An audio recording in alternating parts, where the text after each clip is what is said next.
Fala galera, para vocês que devem estar com o mesmo problema da minha máquina, olha o barulho que está fazendo no rolamento. 12 kg, modelo dela. Vou mostrar aqui atrás, ó. Modelo Electrolux LT 12B. Ligado com barulho suportável. Talvez vocês devam ter o mesmo problema que o meu.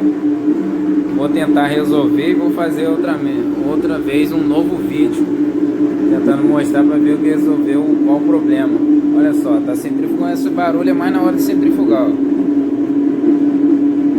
botei na turbo secagem, é pior ainda, que dura mais tempo centrifugando. Impressionante esse negócio. Que barulho ruim. Olha isso, olha o tempo que tá ligado, mas o barulho tá incomodando. Chega a ser alto, dá pra ouvir lá da sala. Muito ruim.